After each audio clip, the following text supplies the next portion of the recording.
There's a particular genre of YouTube videos recently that have been invading my recommendations despite not needing their advice. Maybe you've seen them too, videos for those who don't have it all together, or advice on how to make difficult tasks as easy as binge-watching YouTube. And while I'm not going to pretend, like some of those videos do, that I have the one answer to fix the rut you're in, I'd like to explain how the intersection of two different philosophies could help some people sort through the noise and focus on what actually matters to them. The first of these two philosophies is called the Hyperreal. In the modern era, this would describe how overarching systems like capitalism take something and boost the spectacle of it. Adult films become more sexual than sex, reality TV becomes more real than reality, festivals become more rave than raves, a cherry-flavored candy becomes more cherry than cherries. These things are removed of their original context, and what's left is the heightened spectacle. Understandably, most people fail to see a problem with this.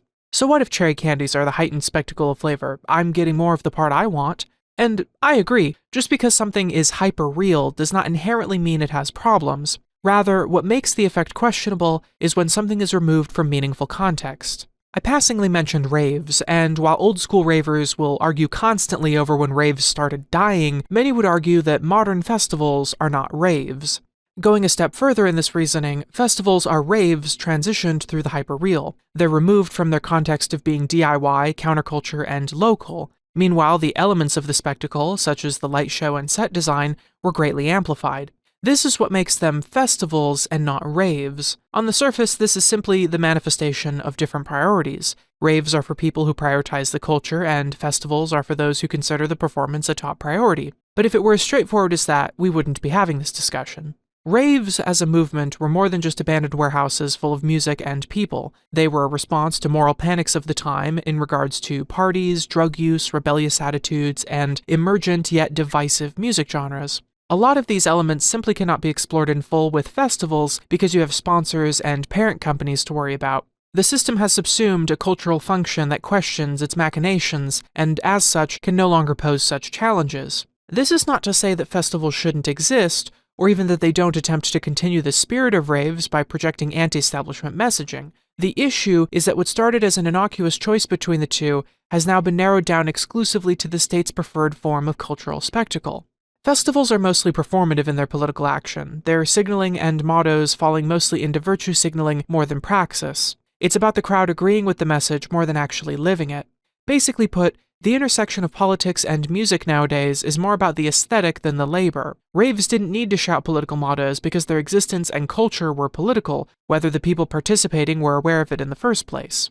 Unlike many queer and underground people nowadays, ravers were not trying to win the acceptance of the majority. Instead, they persisted despite all the ridiculous rumors the uppity moral panic would spin up about them. While their scene turns some people off, especially tourists who are simply there to enjoy music and not participate in a full-out culture, the spirit is still present in Berlin's techno scene. Some of their clubs are fine with drug use, wearing fetish gear, and just being yourself without judgment. They don't need to say, "There's no judgment here," because they live it. This is the cultural context that's been removed when raves were transitioned through the hyperreal. The hyperreal has more casualties than just raves.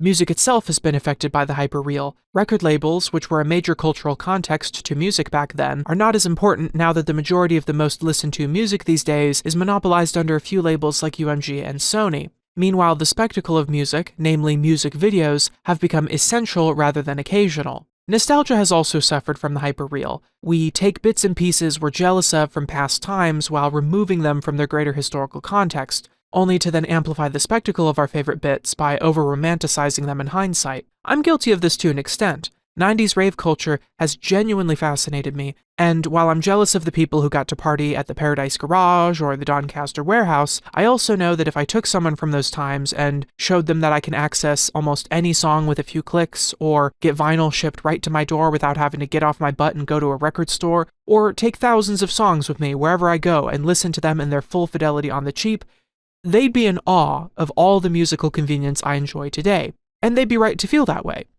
Most people engaging with the hyperreal aren't taking the time to be mindful of the context they're missing, and thus make it hard for us to figure out what we truly want. Sure, I'm jealous of those old-school ravers, but what I really want is the spirit of those times while still enjoying the advances and conveniences of the modern era. By knowing this, I can acknowledge that nostalgia isn't about the impossible task of setting the clock back, but rather about collecting inspirations from previous times to further the spirit of cultures and values I find important. This effect is the same with other themes in society. People see bodybuilders with incredibly lean and shredded figures, and they'll think they want to become stronger. But as soon as they watch a strongman competition, those bodies look nothing like the lean, ripped ones they originally associated with strength. The Superman body is strength represented through the lens of the hyperreal, and thus it confuses people into thinking they want physical strength, when really they want the aesthetic of strength. It's a similar story with our modern conceptualization of the thin body. Early 2000s celebrity culture was especially guilty of pushing this narrative. It removed the aesthetic of thin away from its medical context and heightened the spectacle in such a way that, like the Superman body, it's practically unobtainable. People looking at hyperreal thin bodies will think that that's what a healthy weight looks like for them, and like anyone trying to achieve the Superman body, they will harm themselves trying to achieve those lofty goals. This is why the hyperreal is so dangerous. It's juxtaposed with reality in such a way that it blurs the lines, subtly encouraging people to chase these heightened spectacles regardless of the self-harm it does to their bodies or psyches. The hyperreal wouldn't have a purpose without the aspect of aesthetics. Its motivations to isolate and amplify the spectacle are in service of such. Aesthetic is not merely the conclusion, but a philosophy itself, and it's the second one at play here. Like the hyperreal, I don't think most people know what I mean by aesthetic. The philosophy of aesthetic isn't about how you dress or decorate your space. Instead, it pertains to the prioritization of the image or performance of something more than the underlying object or action. For most of our lives, we're trained with this way of living in mind. In school, when you're scolded and told to pay attention, you're going to face forward and look as if you're straining yourself to focus, regardless of whether you have any interest in the subject at hand. Likewise, a grade is just the aesthetic of learning, considering that it is, especially for those who cheat or do extra credit, detached from the actual labor of your education. Outside of school, there's social media, where we care more about the aesthetic of connecting with others than actually fostering meaningful interactions. We take our lives out of context and elevate the spectacle, that is to say, put our lives through the lens of the hyperreal, just to participate in this modern social function. In other areas where we come together, such as churches, the aesthetic of going to church takes priority over the labor of the religion by living a Christ-like life. Even in the workplace, as anyone with a customer-facing job will tell you, the aesthetic of being busy or doing your job at times becomes more important than the actual labor of your employment. And before all the white-collar, work-from-home types start getting cocky, I'd like to remind them that they aren't immune to this either. Instead of trying to trick your boss or potential customers into thinking you're busy, you're tricking yourself. Many white-collar workers are obsessed with the aesthetic of productivity through the use of many pointless tools or routines to the extent that it becomes an obstacle instead of a method towards productivity.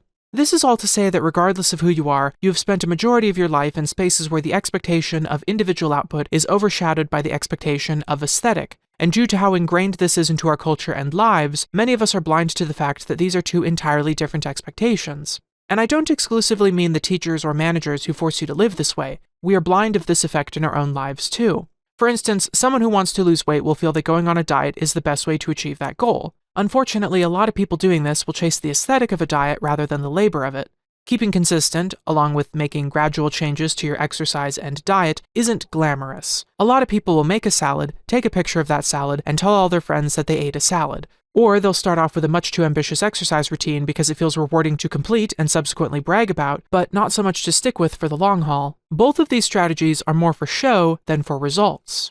Sometimes the chasm between actual accomplishment and aesthetic is so deep that it becomes ironic. There's no shortage of Facebook moms who do yoga or meditate sometimes and then claim that they're on a journey of enlightenment and self-discovery, only to then turn around and bully the types of people who actually did those things, like trans folk or kinky weirdos or pagans. We are living in a social environment where people don't know what they really want, and when they do, can't commit to the labor of it over the mere aesthetic. Streamers take the most entertaining parts of their personality and heighten the spectacle for the aesthetic of parasocial entertainment. Meanwhile, portions of their audience will get the impression that they too want to become streamers, despite many of them liking the aesthetic of it more than the labor. The same could be said for DJs. People think they want to become one because they like the aesthetic of playing bombastic music in front of big, adoring crowds, but they're mentally incompatible with the actual labor of being a DJ, where they have to line up beat grids or spend hours making cue points. Point is, people will think they want something when really they just like the idea of it. I was explaining this concept in particular to a coworker, and she gave me an example of a thought process that follows similar patterns.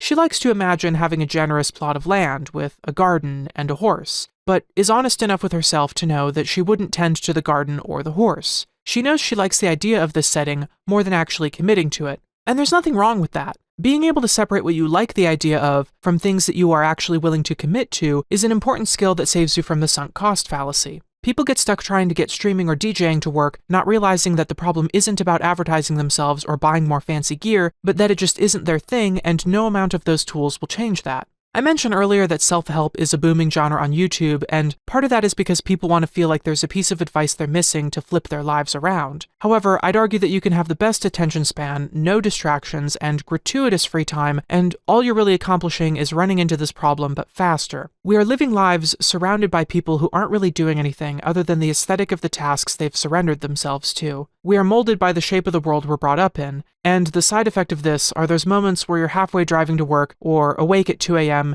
and the sudden sting of, what am I doing with my life, hits you like a sack of bricks.